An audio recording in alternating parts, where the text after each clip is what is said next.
میرے بھائیوں میرے ساتھیوں، بیوقوف لوگوں کا یہ زمانہ ہے، پڑھے لکھے لوگوں کا زمانہ نہیں، بیوقوف ان پڑھ گوار لوگوں کا زمانہ ہے۔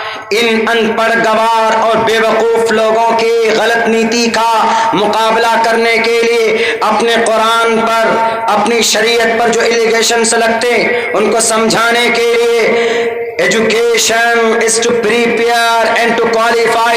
The primary aim of education is to qualify and for the participation in the development cultural society, in the development cultural villages and cities. اگر ہم پڑھے لکھے ہوں گے تو ہم اپنی شریعت کو دو ٹوک لفظوں میں رکھ سکتے ہیں سامنے۔ مجھے قوی امید ہے کہ نرسمہانند سرسوتی جی کی ہمت نہیں ہوگی وہ دوبارہ اس طرح کی اناپ شناپ باتیں بکے۔ انہوں نے کیا کہا کہ ہم پورے دنیا کے بڑے بڑے دھارمک لوگوں کو ایک کانفرنس کریں گے دلی میں یا فلاں فلاں جگہ، اور وہاں پر بیٹھ کر اس قرآن کے جہاد کے خلاف، قرآن کریم کی آیت کے خلاف، محمد الرسول اللہ کے پیغام کے خلاف ہم لوگوں میں ایک اگر لائیں گے، ایک تبدیلی لائیں گے، ایک انقلاب پیدا کریں گے۔ ہم نرسمہانند سرسوتی جی سے کہنا چاہتے کہ نرسمہانند جی اپنے چیلوں کو بھی بتا دو، اپنے گروؤں کو بھی بتا دو، اپنے ڈپلیکیٹ خداؤں کو بھی بتا دو کہ تم پوری دنیا کی طاقت جمع کر لو۔ وَإِن كُنتُمْ فِي رَيْبٍ مِّمَّا نَزَّلْنَا عَلَىٰ عَبْدِنَا فَأْتُوا بِسُورَةٍ مِّن مِّثْلِهِ۔ تم سے پہلے بھی بہت سارے لوگوں نے قرآن کریم پر اعتراض کیا، اور اگر ان کو شک تھا تو اللہ نے اوپن چیلنج کیا ایسی مانسکتا رکھنے والے لوگوں کو کہ فَأْتُوا بِسُورَةٍ مِّن مِّثْلِهِ، لاؤ ایک دو آیت، لاؤ ایک دو لائن بنا کر اس جیسا قرآن۔ اگر تم کو اس پر اعتماد نہ ہو، اگر تم کو اس پر اعتراض ہو یا ایلیگیشن لگانا چاہتے ہو تو اس سے پہلے تم ایک لائن لے آؤ بیٹے، ایک لائن نہیں آدھی لائن لے آؤ، ایک جیسی چھوٹی صورت بنا کر لے آؤ، ہم دیکھ لیں گے۔ لیکن قرآن نے آگے چیلنج کیا وَلَن تَفْعَلُوا، کہ تم قیامت تک اس جیسا قرآن نہیں لا سکتے۔ کیوں؟ یہ قرآن محمد الرسول اللہ نے اپنی طرف سے نہیں لکھا، یہ قرآن نے صحابہ کرام نے اپنی طرف سے، انہوں نے کیا الزام لگایا کہ تینوں جو خلفاء تھے، چار جو خلفاء تھے، ان میں سے ابو بکر، عمر اور عثمان، ان تینوں نے جہاد کی آیت کو اس میں ایڈ کیا۔ کس میں؟ قرآن کریم کے داخل کیا الگ سے۔ ارے پاگل آدمی، کتنی اناپ شناپ باتیں بول رہا، کون جواب دے گا ان کو؟ بھائیو ہمیں اور آپ کو ہی نہ جواب دینا پڑے گا۔ اگر ہم بیٹھے رہیں گے، ہمارے نوجوان فری فائر میں گیم کھیلتے رہیں گے، فری فائر بہت آج کل پاپولر ہو رہا ہے جوانوں، آپ کی جوانی پر لعنت ہے اگر آپ کی شریعت پر اعتراض ہو اور آپ خاموش بیٹھے رہے، آپ کوئی جواب نہ دے پائیں، آپ کو وہی راستہ اپنانا ہوگا۔ اگر وہ سوشل میڈیا کے ذریعے سے آپ کے قرآن پر اعتراض کرتا ہے تو آپ فری فائر گیم کو چھوڑو، اپنے اسلام کو جانو، اپنی شریعت کو پہچانو اور اسی پلیٹ فارم سے اس کو جواب دو کہ نرسمہانند سرسوتی جی، تم نے جو یہ بات کہی کہ محمد کے ماننے والوں نے، خلفاء نے، ابو بکر، عمر نے، عثمان نے، چاروں خلفاء کا نام نہیں لیا بلکہ تین کا نام لیا۔ کیا کہا کہ ان تینوں نے الگ سے محمد الرسول اللہ کے بعد قرآن کریم کے اندر آیت جہاد کو اپنی طرف سے ایڈ کر دیا۔ اس میں کیا یہ بات اس کی صحیح ہے؟ بالکل صحیح نہیں۔ آپ کیسے جواب دو گے ان کا؟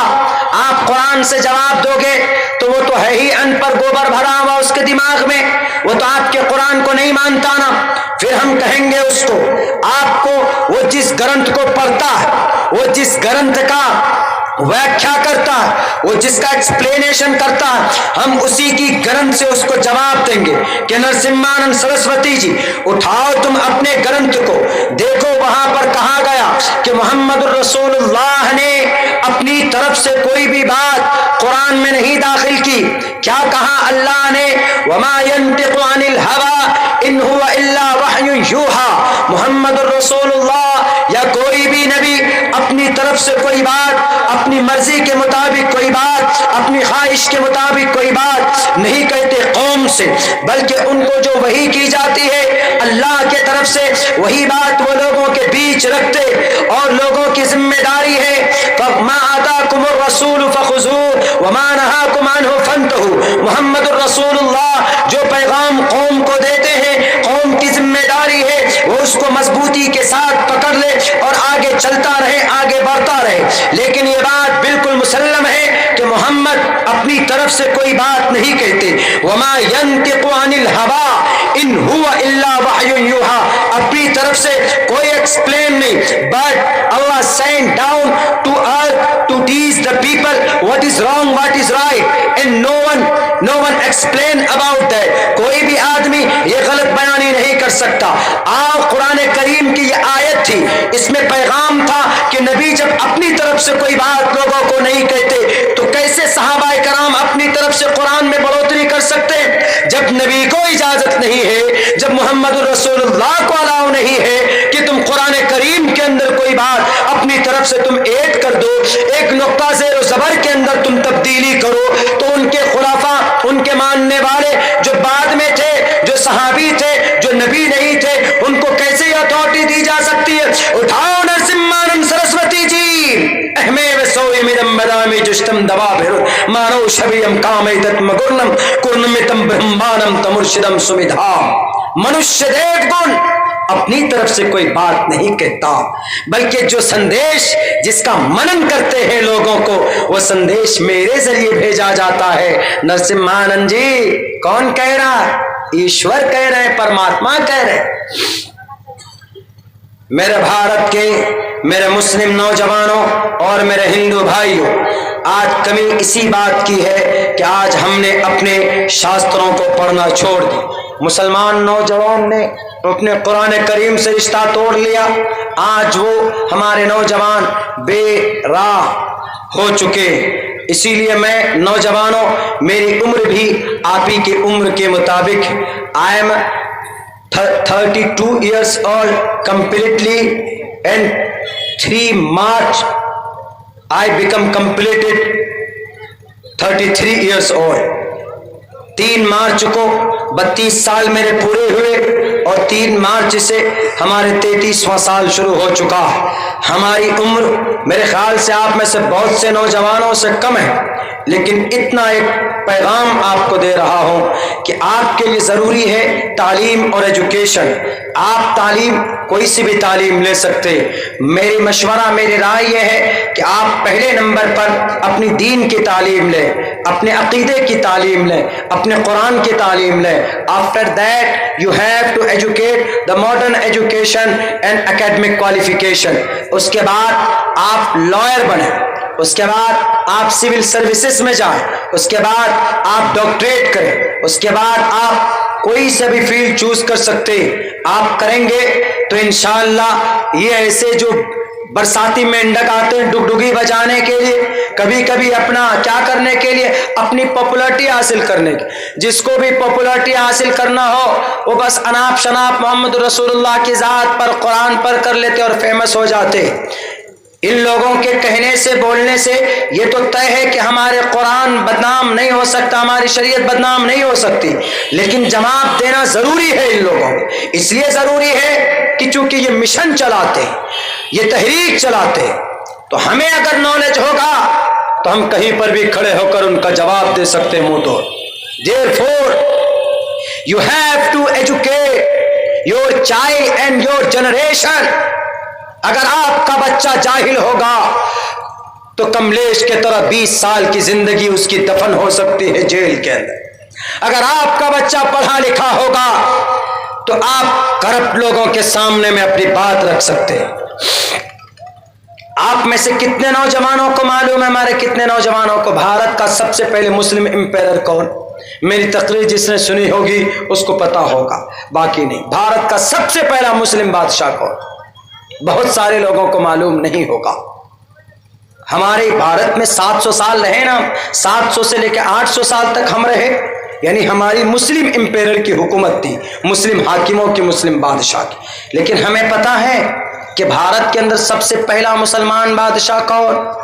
اور سب سے پہلے بابر بول رہے ہمارے بھائی صاحب، بابر کا تو بہت بعد میں زمانہ ہے بھائی صاحب، 1526 میں بابر آئے، 1190 سے ہی مسلم امپیرر آ گئے تھے۔